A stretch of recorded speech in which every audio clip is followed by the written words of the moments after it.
Wa yusannul khusyu'. Kita lanjutkan yang terakhir, yang ke-24 sunnah-sunnah di dalam salat. Apa dia itu sunnah-sunnah di dalam salat? Yang ke-24 disunnahkan khusyuk. Sunnah khusyuk ini, kecuali menurut Al-Imam Al-Ghazali. Imam Ghazali wajib khusyuk ini, ya. Makanya beliau menulis di dalam kitab fikih Al-Wajiz, tulisan beliau itu yang ke-17 Al-Khusyu', rukun solat. Tapi untuk beliau fuqaha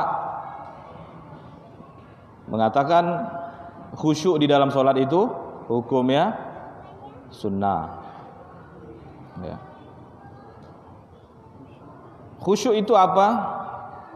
Pertama, khusyuk itu tenangnya anggota tubuh, ya, tidak gelisah dia.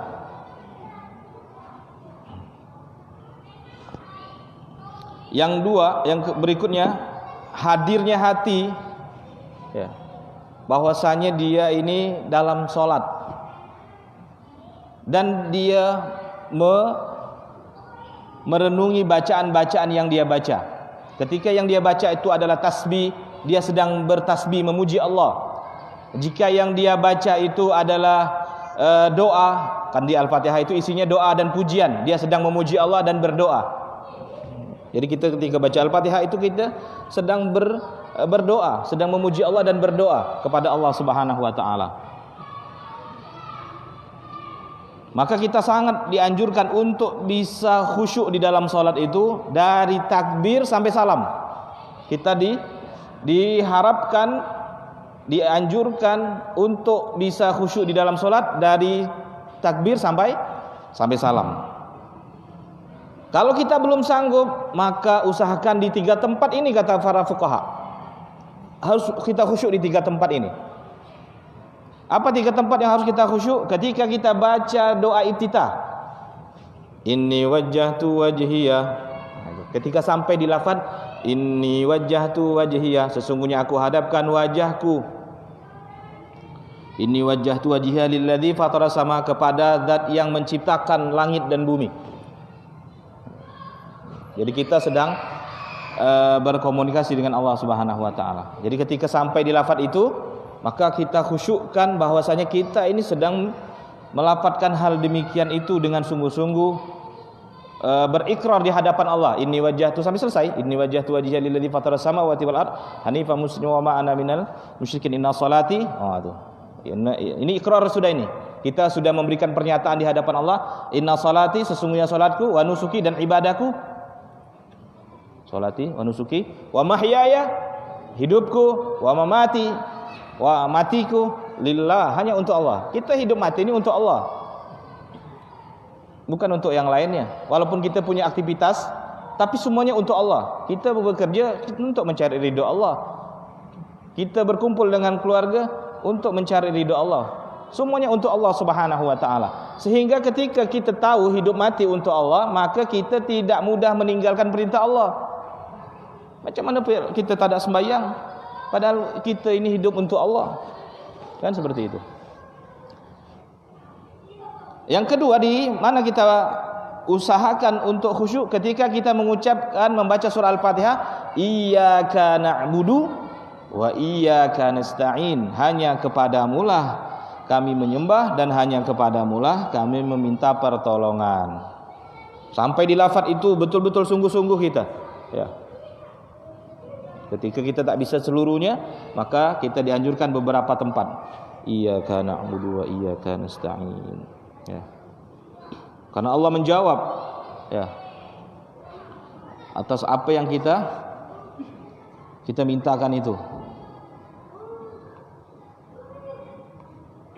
Kemudian yang ketiga, ketika kita berada di tahiyat akhir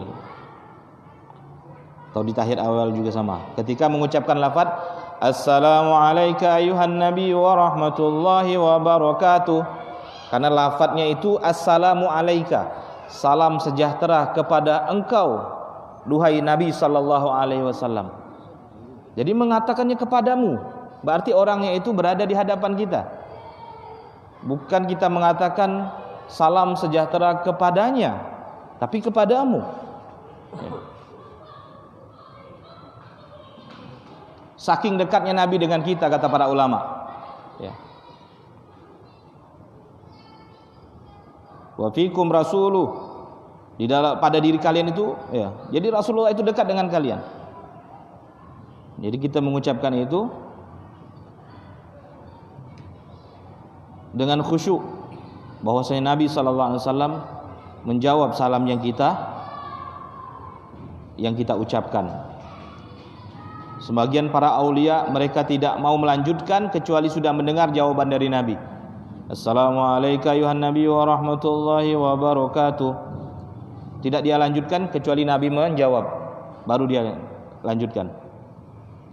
Assalamualaikum wa alaihi salihin. Nah, di 3 tempat ini dianjurkan kita untuk khusyuk. Kita dianjurkan di semua dari takbir sampai salam, tapi 3 hal ini perhatikan kalau kita tidak bisa dari takbir sampai salam. Dari 3 hal inilah akan merembet kepada yang lainnya nanti. Ini adalah yang pokok ya. Di doa iftitah, di Al-Fatihah, di salam kepada Nabi ya. Ketika di 3 tempat ini kita khusyuk, maka khusyuk itu akan menyebar ke tempat-tempat yang lainnya, sehingga kita bisa merasakan khusyuk di dalam salat dengan sempurna. Faidatun qala al-Imam Al-Ghazali rahimahullahu taala, al-muhafazatu ala salat takunu bi thalathati asya'. Ya.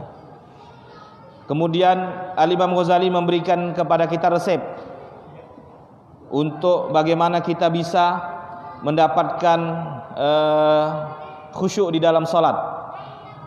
Apa faedahnya yang disebutkan oleh Al-Imam Ghazali?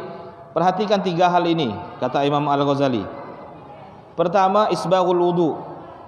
Sempurnakan wudu dengan sunnahnya. Ya. Sunnah-sunnah wudu udah disebutkan di depan kemarin. Udah cuci tangan, kemudian menghadap kiblat, duduk, baca doa bismillahirrahmanirrahim, kemudian baca lafaz wudu, nawaitul wudu'a li rafa'il hadatsil asalillahi ta'ala, kemudian membasuh setiap anggota wudu 3 kali ya. Dan basuhannya itu dilebihkan. Ini kata Imam Ghazali, perhatikan itu. Lakukan isbaghul wudu kalau pengen merasakan khusyuk di dalam salat, wudu dengan sunnah-sunnahnya. Yang kedua, al-iktsar minal adiyah fi salatihi kulliha, dan memperbanyak bacaan doa ya. Jadi setiap salat itu ada doanya ya. Ada doa yang dianjurkan. Di ruku itu ada doanya, di sujud itu ada doanya, duduk di antara 2 sujud itu ada doanya. Semua itu harus diperhatikan bacaannya. Kemudian wa takalluful hudur, dan tetap berusaha hadir, bahwasanya kita sekarang ini dalam keadaan salat menghadap Allah Subhanahu wa taala.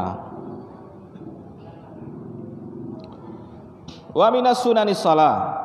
Sudah, itu 3 hal yang disampaikan oleh Imam Ghazali. Kemudian lanjut, termasuk hal yang dianjurkan di dalam salat, lubsul imamah, menggunakan sorban. Sorban itu yang dilingkarkan, biasa dipakai para ulama atau biasa dipakai orang salat atau khatib, itu sorban.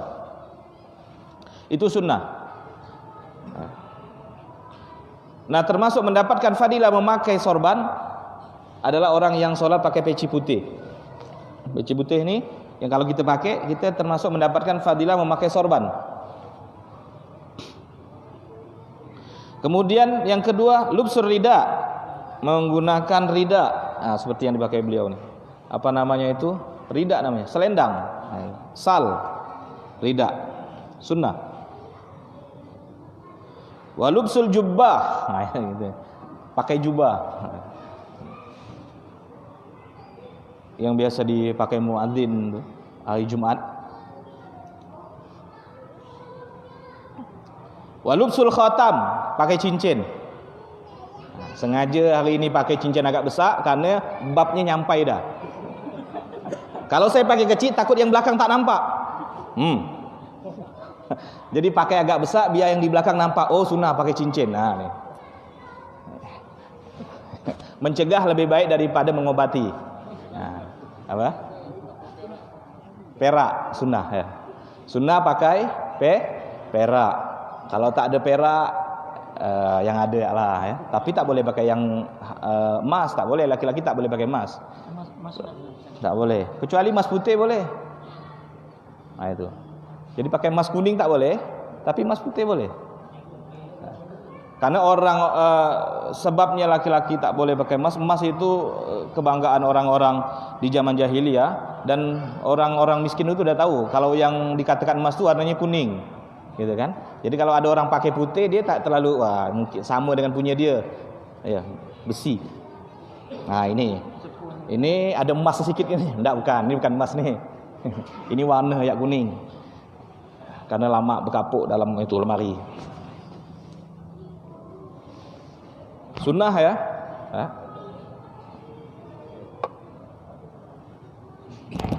Kemudian sunnah berikutnya at-tatayyub, pakai minyak wangi. Jadi kalau sembahyang pakailah minyak wangi. Ya. Jadi masuk masjid nih harum bau kan, macam-macam bau ada. Minyak wangi.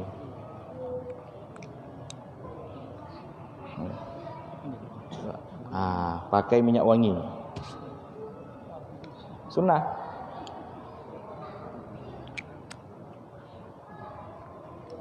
Pakai Pak minyak wangi Pak. At-tatayyub. Orang yang pakai minyak wangi ini, dia itu awet muda.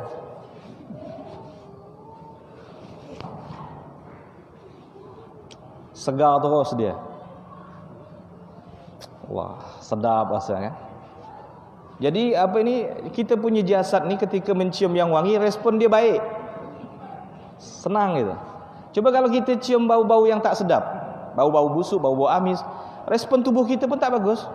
Muka kita mengkerut, mata kita mengecik, ya. Itu tak itu. Itu cepat tua. Yang suka cium bau-bau busuk itu cepat tua. Makanya beli minyak wangi biar keciuman bau wangi terus. Jadi biar wangi, awet muda insya-Allah.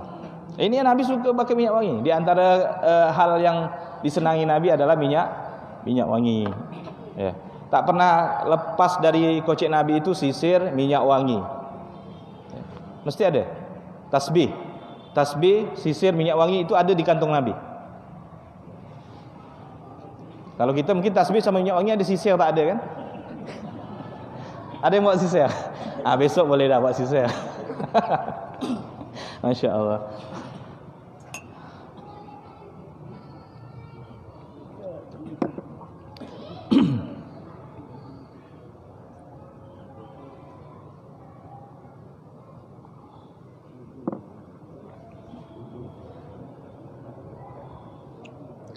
Kemudian yang berikutnya, sunnah bagi orang yang sholat itu,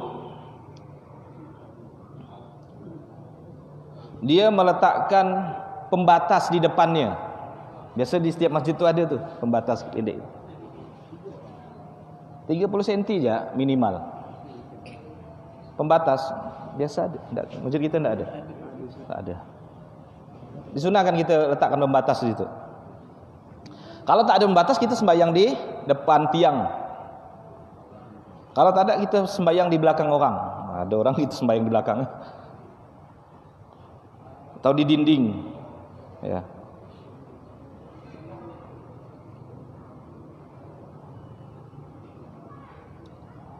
Atau kita letakkan apa, biasa kita letakkan barang di situ sebagai tanda bagi seorang sholat. Kalau tidak, kita garis nih, tapi jangan masjid yang digaris.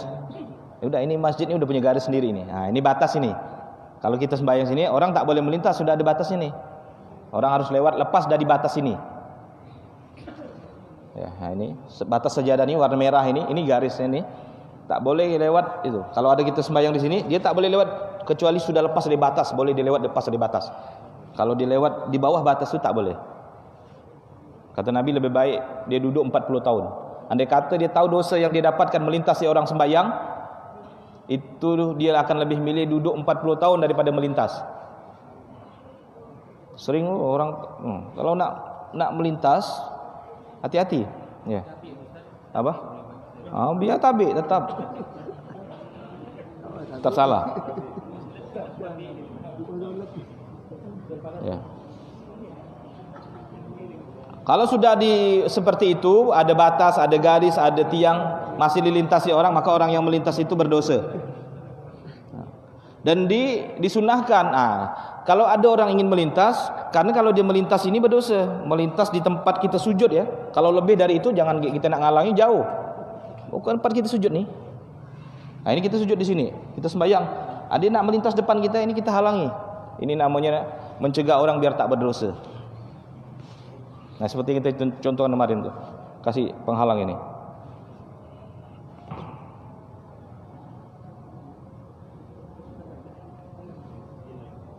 Tapi kalau kita sudah sholat di tiang atau kita sudah kasih pembatas, tapi kalau kita tidak memenuhi syarat itu, kita malah tak sunnah menghalangi dia. Ya, sholat depan pintu masjid, orang nak keluar tak bisa, tak ada lawan, boleh, tak ada berdosa.